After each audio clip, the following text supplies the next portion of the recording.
ಮೂಡಬಿದ್ರೆಯ ಆಳ್ವಾಸ್ನಲ್ಲಿ ನಡೀತಾ ಇರುವಂತಹ ಅಂತಾರಾಷ್ಟ್ರೀಯ ಸಾಂಸ್ಕೃತಿಕ ಜಾಂಬೂರಿ ಉಗ್ರಾಣದಲ್ಲಿ ನಾವಿದ್ದೇವೆ. ಬಹಳ ಅದ್ಭುತವಾದಂತಹ ರೀತಿಯಲ್ಲಿ ಇಲ್ಲಿಗೆ ಜನರ ಸಹಕಾರ ಸಿಕ್ಕಿದೆ ಅನ್ನುವಂಥದ್ದನ್ನು ಕೂಡ ಇಲ್ಲಿ ಹೇಳ್ತಾ ಇದ್ದಾರೆ. ಜಾಂಬೂರಿ ಉಗ್ರಾಣ ಹೇಗಿದೆ ಅನ್ನುವಂಥದ್ದನ್ನು ನಿಮಗೆ ತೋರಿಸಬೇಕು. ಈ ಕಾರಣಕ್ಕೋಸ್ಕರವಾಗಿ ಈ ಉಗ್ರಾಣದ ಸಂಪೂರ್ಣ ವಿವರವನ್ನು ನಿಮಗೆ ನಾವು ಕೊಡ್ತಾ ಸಾಕ್ತೇವೆ. ಏನೆಲ್ಲ ಇದೆ ಅನ್ನುವಂಥದ್ದನ್ನು ನಮ್ಮ ಜೊತೆಗೆ ಹಂಚಿಕೊಳ್ಳಿಕ್ಕಿದ್ದಾರೆ. ಇದರ ನಿರ್ವಹಣೆಯನ್ನು ಮಾಡ್ತಾ ಇರುವಂತಹ ಕೆ ವಿನಯಾನಂದ ಅವರು. ಸರ್, ಈಗ ಕೆ ವಿನಯಾನಂದ ಜೋಗಿ ಮಂಗಳೂರು ಸರ್. ಸರ್, ಇದಕ್ಕೆ ಹೇಗೆ ಸಹಕಾರ ಸಿಗ್ತಾ ಇದೆ? ಸರ್, ಉತ್ತಮವಾದ ಸ್ಪಂದನೆ ಇದೆ. ಬರೀ ನಮ್ಮ ಜಿಲ್ಲೆ ಮಾತ್ರ ಅಲ್ಲ, ರಾಜ್ಯದಿಂದಲೂ ಬೇಕಾದಷ್ಟು ಜನರ ಸಹಕಾರ ಸಿಗ್ತಾ ಇದೆ ಸರ್. ಇದಕ್ಕೆ ನೀವೊಂದು ನಮಗೆ ಈ ಸಂಪೂರ್ಣ ಉಗ್ರಾಣವನ್ನು ವಿವರಿಸ್ಬೋದಾ? ಖಂಡಿತ ಸರ್, ಬನ್ನಿ ಸರ್. ಇಲ್ಲಿಂದ ಉಗ್ರಾಣದಲ್ಲಿ ಮೊಟ್ಟ ಮೊದಲಿಗಾಗಿ ಒಳಗಡೆ ಹೋಗುವಾಗ ನಿಮಗೆ ಹಕ್ಕಿ 5 ಕಾಣುತ್ತೆ. ಎಲ್ಲೆಲ್ಲಿಂದ ಎಷ್ಟೆಷ್ಟು ಅಕ್ಕಿ ಬಂದಿದೆ ಅಂತ ಎಲ್ಲ ನಿಮಗೆ ಗೊತ್ತಾಗುತ್ತೆ. ಮೋರ್ ದೆನ್ 250 ಟನ್ನು ಅಕ್ಕಿ ಬಂದಿದೆ. ಎಲ್ಲ ಹೊರ ರಾಜ್ಯ ಜಿಲ್ಲೆ, ನಮ್ಮ ಮಂಗಳೂರು ಜಿಲ್ಲೆ, ದಕ್ಷಿಣ ಕನ್ನಡ, ಬಂಟ್ವಾಳ, ಧರ್ಮಸ್ಥಳ, ಬೇರೆ ಬೇರೆ ರಾಜ್ಯದಿಂದ ಜಿಲ್ಲೆಯಿಂದ ಬಂದಿದೆ. ಒಟ್ಟು 250 ಟನ್ನು ಕೊನೆಯವರೆಗೆ ಅಕ್ಕಿ ಇದೆ. ಇದರದ್ದು ಒಟ್ಟು ಕಾಸ್ಟ್ ಎಷ್ಟು ಅಂತ ಹೇಳಿದರೆ 1,12,50,00,000 ರೂಪಾಯಿ ವೆಚ್ಚ ಬೀಳುತ್ತೆ ಈ ಸರದಿಯಲ್ಲಿ ಇರುವಂಥದ್ದು. ಧರ್ಮಸ್ಥಳದಿಂದ ಅಕ್ಕಿ 50 ಟನ್ ಬಂದಿದೆ. ಮತ್ತು ಇಲ್ಲಿಂದ ನಮ್ಮ ಭಾರತೀಯ ಜನತಾ ಪಾರ್ಟಿ ಮೂಡಬಿದ್ರೆಯಿಂದ ಅವರಿಂದ ಒಂದು 5.5 ಟನ್ ಬಂದಿದೆ.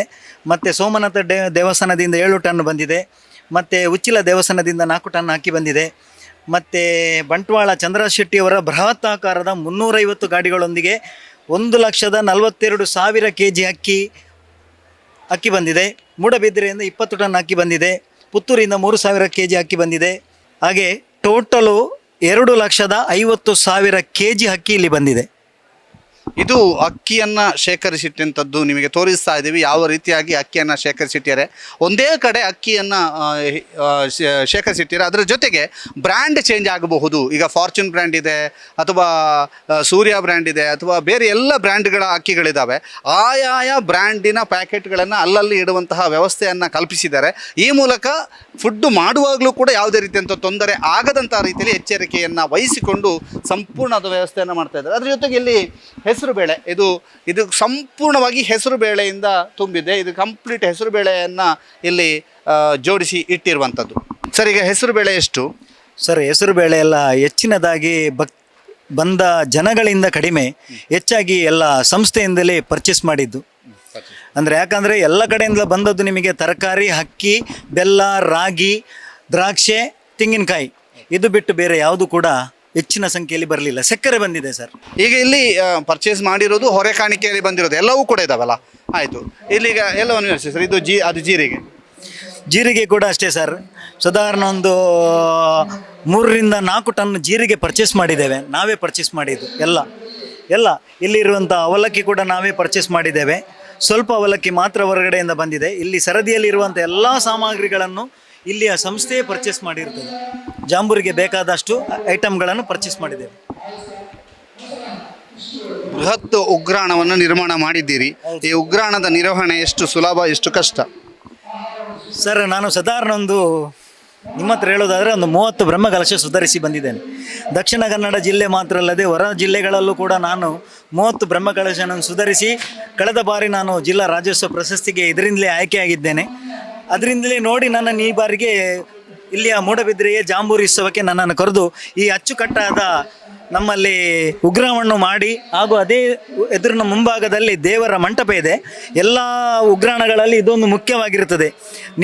ಮೊನ್ನೆಯ ದಿವಸ ಇದನ್ನು ಉದ್ಘಾಟನೆ ಮಾಡಿ ಇಲ್ಲಿಯ ನಮ್ಮ ಚೇರ್ಮನ್ಗಳು ಉದ್ಘಾಟನೆ ಮಾಡಿ ಎಲ್ಲರನ್ನು ಇಲ್ಲಿಂದ ಸಾಮಗ್ರಿಗಳನ್ನು ಕೊಂಡು ಹೋಗಿ ವ್ಯವಸ್ಥೆ ಮಾಡಿದ್ದಾರೆ. ಈ ದೇವರ ಮಂಟಪ ಯಾಕೆ, ಯಾವ ಕಾರಣಕ್ಕೆ? ಸರ್, ಯಾವಾಗಲೂ ಕೂಡ ಒಂದು ಉಗ್ರಾಣ ಅಂತ ಹೇಳಿದರೆ ಜನರು ತಿನ್ನುವಂಥ ಆಹಾರ. ಉಗ್ರಾಣದ ಒಳಭಾಗದಲ್ಲಿ ಒಂದು ಗಣಪತಿಯ ಪ್ರತಿಷ್ಠೆಯನ್ನು ಮಾಡಿದ್ದೇವೆ. ದೇವರಿಗೆ ಕೈ ಮುಗಿದು ಯಾವುದೇ ಸಾಮಗ್ರಿಗಳು ಬರಬೇಕಾದ್ರೆ ಅಲ್ಲಿ ನಿತ್ಯವೂ ಇವತ್ತು ಮೊನ್ನೆ ಉರಿದ ದೀಪ ನಾಡ್ದು ಇಲ್ಲಿ ಮುಗಿಯುವಂಥ ಜಾಂಬೂರಿಸುವ ಮುಗಿಯುವವರೆಗೆ ಅಲ್ಲಿರುವಂಥ ಎಲ್ಲ ದೀಪಗಳು ನಿತ್ಯವೂ ಉರಿತಾನೇ ಇರುತ್ತದೆ. ಅದು ಇಲ್ಲಿ ಒಂದು ಭಾರಿ ವಿಶೇಷ ಸರ್. ಇಲ್ಲಿ ನಮ್ಮ ಸಿಂಧೆಯವರು ಪಾಂಡವಪುರದಿಂದ 20 ಟನ್ನು ಸಕ್ಕರೆ ಕಳಿಸಿದ್ದಾರೆ. ಇದೊಂದು ಭಾರಿ ವಿಶೇಷವಾಗಿರೋದು. ಅವರ ಕಡೆಯಲ್ಲಿ ಇನ್ನೂ ಕೂಡ ಸಕ್ಕರೆ, ಬೆಲ್ಲಗಳನ್ನು ಇನ್ನೂ ತರಿಸ್ತಾನೇ ಇದ್ದಾರೆ. ಇದೆಲ್ಲ ಈ ಭಾಗದಲ್ಲಿ ಇರುವಂಥದ್ದೆಲ್ಲವೂ ಕೂಡ ಸಕ್ಕರೆ, ಪಾಂಡವಪುರದಿಂದ ಬಂದಂಥ 20 ಟನ್ನು ಸಕ್ಕರೆ. ಈ ಅಷ್ಟು ಟನ್ ಬೇಕಾಗ್ತದ? ಖಂಡಿತ ಬೇಕು ಸರ್. ನಮಗೆ 25ರಿಂದ 28 ಟನ್ ಸಕ್ಕರೆ 56 ಹಾಸ್ಟೆಲ್ಗಳಲ್ಲಿ ಅಡಿಗೆ ಆಗ್ತಾ ಇದೆ. 50,000 ಮಕ್ಕಳಿದ್ದಾರೆ ಇಲ್ಲಿ. 1 ಲಕ್ಷ ಅಡಿಗೆ ಇಲ್ಲಿ ನಡೀತದೆ. ದಿನಕ್ಕೆ ತಿಂಡಿ ಎಷ್ಟು, ಊಟ ಎಷ್ಟು? ಸರ್ ದಿನಕ್ಕೆ ಒಂದು 50,000 ಜನರದ್ದು ತಿಂಡಿ ಮಾಡ್ತೇವೆ. 50,000 ಜನರದ್ದು ಇಲ್ಲಿ ಪಬ್ಲಿಕ್ಕಿಗೆ ಊಟ ಮಾಡ್ತೇವೆ. ಟೋಟಲ್ 1 ಲಕ್ಷ ಜನರಿಗೆ ಅಡಿಗೆ ಆಗ್ತದೆ ದಿನಾಲು 36 ಕಡೆಯಲ್ಲಿ. ಹೌದು ಸರ್. ಈಗ ಇಲ್ಲಿಯ ಎಣ್ಣೆ ಎಲ್ಲ ತಾವು ಪರ್ಚೇಸ್ ಮಾಡಿ? ಎಲ್ಲ ಪರ್ಚೇಸ್ ಮಾಡಿರೋದು ಸರ್. ಎಲ್ಲ ಎಲ್ಲ ಇಲ್ಲಿರುವ ಎಲ್ಲ ಬ್ರ್ಯಾಂಡ್ಗಳನ್ನು ನಾವು ಪರ್ಚೇಸ್ ಮಾಡಿದ್ದೇವೆ. ಪೈನಾಪಲು, ಎಸೆನ್ಸು, ಹಳದಿ ಕಲ್ಲರು, ರಂಗಿನ ಹುಡಿ, ಇಂಗು, ಶುಂಠಿ, ಬೆಳ್ಳುಳ್ಳಿ ಪೇಸ್ಟು, ಜೀರಿಗೆ ಹುಡಿ, ಹಾಲಿನ ಹುಡಿ, ಇದೆಲ್ಲ ನಾವು ಪರ್ಚೇಸ್ ಮಾಡಿದ್ದು ಸರ್. ಅಡುಗೆಗೆ ಬೇಕಾದ ಎಲ್ಲವನ್ನು ಪರ್ಚೇಸ್ ಮಾಡಿದ್ದೇವೆ. ಇದು ಯಾವುದು ಕೂಡ ನಮಗೆ ಇದರಲ್ಲಿ ಹೊರೆಕಾಣಿಕೆಯಲ್ಲಿ ಯಾವುದು ಬಂದಿಲ್ಲ ಸರ್. ಅದಕ್ಕೋಸ್ಕರ ಅಡುಗೆಗೋಸ್ಕರ ಬೇಕಾದ್ದನ್ನು ಪರ್ಚೇಸ್ ಮಾಡಿದ್ದೇವೆ. ಇಲ್ಲಿ ಪಕ್ಕದಲ್ಲಿ ಹುಳಿ ಇದೆ ಸರ್, ಅದು ಕೂಡ ನಾವು ಪರ್ಚೇಸೇ ಮಾಡಿದ್ದು. ನೋಡ್ತಾ ಇದ್ರೆ ಬಹುತೇಕ ತರಕಾರಿಗಳನ್ನು ಜೋಡಣೆ ಮಾಡುವಂಥ ಕೆಲಸವನ್ನು ಇಲ್ಲಿ ಮಾಡಲಾಗಿದೆ. ಬೇರೆ ಬೇರೆ ಒಂದೊಂದು ಟ್ರೇಯಲ್ಲಿಯೂ ಕೂಡ ಟೊಮೆಟೊವನ್ನು ಜೋಡಿಸಿ ಇಟ್ಟಿರುವಂಥದ್ದನ್ನು ಕೂಡ ನೋಡ್ತಾ ಇದ್ರೆ. ಅದ್ರ ಜೊತೆಗೆ ಹೂಕೋಸು, ಬೇರೆ ಬೇರೆ ತರಕಾರಿಗಳಿದ್ದಾವೆ. ಈ ಬಗ್ಗೆ ವಿವರಿಸಲಿಕ್ಕಿದ್ದಾರೆ ವಿನಯಾನಂದ್ ಸರ್. ಒಟ್ಟಿಗೆ 30 ಲಕ್ಷ ರೂಪಾಯಿಯಷ್ಟು ಬೆಲೆ ಬಾಳುವ ತರಕಾರಿಗಳು ನಮಗೆ ಬೇರೆ ಬೇರೆ ರಾಜ್ಯದಿಂದ, ಜಿಲ್ಲೆಯಿಂದ, ಕಡೆಗಳಿಂದ ಬಂದಿರುವಂಥದ್ದು. ಇದು ಹೊರೆಕಾಣಿಕೆ ರೂಪದಲ್ಲಿ? ಹೊರೆಕಾಣಿಕೆ ರೂಪದಲ್ಲಿ ಬಂದಿದ್ದು. ಅಲ್ಲೇ ಕೊನೆಯ ಭಾಗದಲ್ಲಿ ತೆಂಗಿನಕಾಯಿ ಇದೆ. 3.5 ಲಕ್ಷದಷ್ಟು ತೆಂಗಿನಕಾಯಿ ಇದೆ. ಅದರ ಒಟ್ಟು ವೆಚ್ಚ 52.5 ಲಕ್ಷ ಆಗುತ್ತೆ ಸರ್. ಇಲ್ಲಿ ಈರುಳ್ಳಿಗಳೆಲ್ಲ ನಮಗೆ 18 ಟನ್ ಈರುಳ್ಳಿ ಬಂದಿದೆ. ಅದು ಎಲ್ಲ ನಾವು ಪರ್ಚೇಸ್ ಮಾಡಿದಲ್ಲ, ಒಬ್ಬರು ಬೇರೆ ಕಡೆಯಿಂದ ಕೊಟ್ಟಂಥದ್ದು. ಹಾಗೆ ಈರುಳ್ಳಿಯೊಂದಿಗೆ ಗೋಪಿ ಕೊಟ್ಟಿದ್ದಾರೆ. ಕಾಲಿಫ್ಲವರ್ 18 ಟನ್ನು ಕೊಟ್ಟಿದ್ದಾರೆ. ತರಕಾರಿ ಎಲ್ಲ ಪರ್ಚೇಸ್ ಮಾಡಿದಲ್ಲ, ಅದು ಎಲ್ಲ ಭಕ್ತರಿಂದ ಬಂದದ್ದು ಸರ್. ಈಗಾಗಲೇ 3.5 ಲಕ್ಷ ತೆಂಗಿನಕಾಯಿ ನಮಗೆ ಬಂದಿದೆ. ಎಲ್ಲಿಂದ ಅಂತ ಹೇಳಿದರೆ 6,000 ರೂಪಾಯಿ ಮುಲ್ಕಿ ಮೂಡಬಿದ್ರೆ ಭಾರತೀಯ ಜನತಾ ಪಾರ್ಟಿಯಿಂದ ಬಂದಿದೆ. ಮತ್ತು ಭಾರತ್ ಸ್ಕೌಟ್ ಗೈಡ್ ತುಮಕೂರಿಂದ 6,000 ತೆಂಗಿನಕಾಯಿ ಬಂದಿದೆ. ಮತ್ತು ಬಂಟ್ವಾಳ ಚಂದ್ರ ಶೆಟ್ಟಿ ಅವರಿಂದ 1.5 ಲಕ್ಷ ತೆಂಗಿನಕಾಯಿ ಬಂದಿದೆ. ಮತ್ತು ಮೂಡಬಿದ್ರೆಯಿಂದ 35,000 ತೆಂಗಿನಕಾಯಿ ಬಂದಿದೆ. ಪುತ್ತೂರಿಂದ 5,200 ತೆಂಗಿನಕಾಯಿ ಬಂದಿದೆ.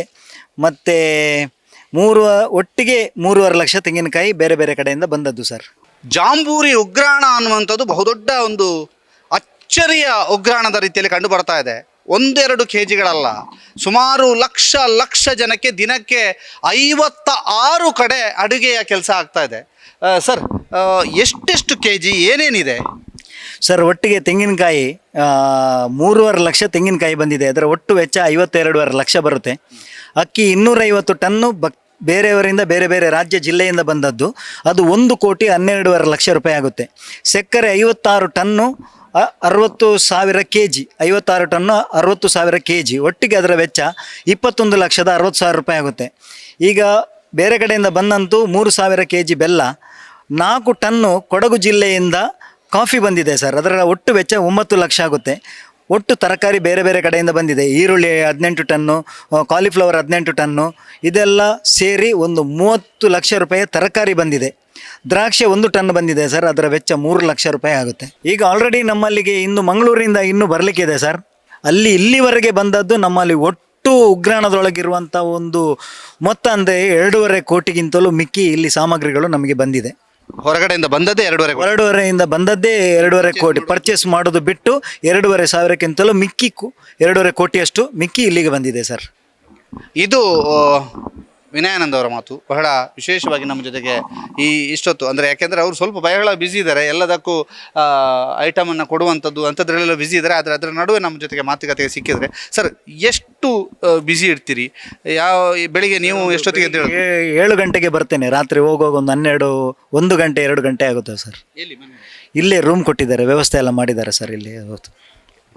ಈಗ ಜಾಂಬೂರಿ ಅಂತ ಅಂದಾಗ ಈ ಒಂದಿಷ್ಟು ಕ್ರೌಡನ್ನು ಹೇಗೆ ನಿಭಾಯಿಸೋದು ಸರ್? ಇದು ನಿಜವಾಗಿ ಭಾರಿ ಒಂದು ದೊಡ್ಡ ಸವಾಲೆ.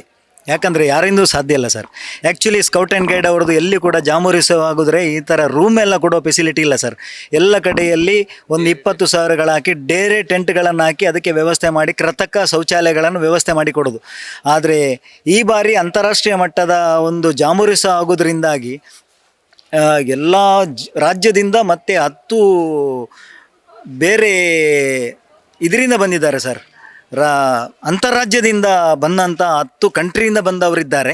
ಒಟ್ಟಿಗೆ ಇಲ್ಲಿ 50,000 ಜನ ಹುಡುಗರನ್ನು ಉಳಿಸಲಿಕ್ಕೆ ಇಲ್ಲಿರುವ ಎಲ್ಲ ಮಕ್ಕಳನ್ನು ಅವ್ರಿಗೆ ಮನೆಗೆ ರಜೆ ಕೊಟ್ಟು ಅವರನ್ನು ಮನೆಗೆ ತೆರಳಿಸಿ ಎಲ್ಲ 50,000 ಜನರಿಗೆ ಇಲ್ಲಿ ವ್ಯವಸ್ಥೆ ಮಾಡಿ 50,000 ಜನರಿಗೆ ಊಟದ ವ್ಯವಸ್ಥೆಯನ್ನು 36 ಕಡೆಗಳಲ್ಲಿ ಮಾಡಿದ್ದಾರೆ ಸರ್. ಈಗಲೇ ಎಲ್ಲ ಕಡೆಗಳಲ್ಲಿ ಇಲ್ಲಿಂದ ಬೇಕಾಗುವಂಥ ಎಲ್ಲ ಸಾಮಗ್ರಿಗಳನ್ನು ಆಯಾಯ ಹಾಸ್ಟೆಲ್ಗಳಿಗೆ ತಲುಪಿಸಿ ಅಲ್ಲಿ ಟೋಟಲಿ ಒಂದು 300ರಿಂದ 500 ಜನ ಬ್ರಾಹ್ಮಣರು ಅಡಿಗೆ ಮಾಡ್ತಾ ಇದ್ದಾರೆ. ನಮ್ಮ ಸಾರ್ವಜನಿಕ ಅನ್ನಛತ್ರದಲ್ಲಿ 240 ಜನ ಅಡಿಗೆಯವರಿದ್ದು 1,200 ಜನ ಸ್ವಯಂ ಸೇವಕರಾಗಿ ಬಡಿಸ್ಲಿಕ್ಕೆ ಇಲ್ಲಿ ಸೇರ್ತಾ ಇದ್ದಾರೆ. ಟೋಟಲ್ ಅಡಿಗೆಯವರು ಎಷ್ಟು ಜನ? ಟೋಟಲ್ 1,500 ಜನ ಅಡಿಗೆಯವರೇ ಇದ್ದಾರೆ ಸರ್. ಒಟ್ಟು ಈ ಆಹಾರ ತಯಾರಿಕೆ ಸಿಬ್ಬಂದಿ ಸ್ವಯಂ ಸೇವಕರು ಎಲ್ಲ ಸೇರಿ ಎಲ್ಲರೂ ಸೇರುವಾಗ ಒಂದು 30ರಿಂದ 35,000 ಜನಗಳಾಗ್ಬೋದು ಸರ್. ಅಡಿಗೆ ಡಿಪಾರ್ಟ್ಮೆಂಟಲ್ಲೇ ಸರ್. ಇದು ಇವರ ಮಾತು. ಬಹಳ ವಿಶೇಷವಾದಂತಹ ಎಲ್ಲ ಅಂಕಿ ಅಂಶಗಳನ್ನು ಕೂಡ ಹೇಳಿದರು. ಸುಮಾರು 2.5 ಕೋಟಿಯಷ್ಟು ಮೊತ್ತದ ಸಾಮಗ್ರಿಗಳು ಈಗಾಗಲೇ ಹೊರೆ ಕಾಣಿಕೆಯ ರೂಪದಲ್ಲಿ ಬಂದಿವೆ. ಇವತ್ತು ಮತ್ತೆ ಕೂಡ ಬರ್ತಾ ಇದ್ದಾವೆ, ಮತ್ತೆ ಬೇರೆ ಬೇರೆ ಮಂಗಳೂರು ಸುತ್ತಮುತ್ತಲಿನ ಕಡೆಯಿಂದ ಬರ್ತಾ ಇದ್ದಾವೆ, ಇನ್ನೂ ಕೂಡ ಬರ್ತಾ ಇರುವಂಥದ್ದನ್ನು ಕೂಡ ಕಾಣ್ತಾ ಇದ್ದಾವೆ. ಈಗ ಸುಮಾರು 2.5 ಲಕ್ಷದಷ್ಟು 3 ಲಕ್ಷಕ್ಕೂ ಮಿಕ್ಕಿ ತೆಂಗಿನಕಾಯಿ ಬಂದಿರುವಂಥದ್ದು, ಮತ್ತು ಒಂದಷ್ಟು ತರಕಾರಿಯನ್ನು ನಾವು ನೋಡಿದ್ವಿ. ಅಲ್ಲಿ ಅಕ್ಕಿ ಗೋಡೌನನ್ನು ಕೂಡ ನೋಡಿದ್ವಿ. ಜೊತೆಗೆ ಇಲ್ಲಿ ಸುಮಾರು 1,500ಕ್ಕಿಂತಲೂ ಹೆಚ್ಚು ಬಾಣಸಿಗರು ಕೆಲಸ ಮಾಡ್ತಾ ಇದ್ದಾರೆ. ಸುಮಾರು ಅಡುಗೆ ಡಿಪಾರ್ಟ್ಮೆಂಟಲ್ಲಿ 30,000 ಜನ ಕೆಲಸವನ್ನು ಮಾಡ್ತಾ ಇದ್ದಾರೆ ಅನ್ನುವಂಥದ್ದು ಬಹಳ ವಿಶೇಷ. ಜೊತೆಗೆ ಇದು ಜಾಂಬೂರಿಯ ಜಮ ಉಗ್ರಾಣ. ಇದು ಕೇವಲ ಒಂದು ಉಗ್ರಾಣ ಅಲ್ಲ, ಇದು ಬೃಹತ್ ಮಹಾ ಏನೆಲ್ಲ ವಿಶೇಷಣಗಳನ್ನು ಹಾಕಬಹುದು ಆ ಎಲ್ಲ ವಿಶೇಷಣಗಳನ್ನು ಹಾಕಿಕೊಂಡು ಕರೆಯಬಹುದಾದ ಉಗ್ರಾಣ ಅಂತ ಹೇಳ್ಬೋದು. ಬ್ರಹ್ಮೋತ್ತಮ ಜೊತೆಗೆ ದಾಮೋದರ ದೊಂಡೋಲೆ, ಸುದ್ದಿ ನ್ಯೂಸ್, ಮೂಡಬಿದ್ರೆ.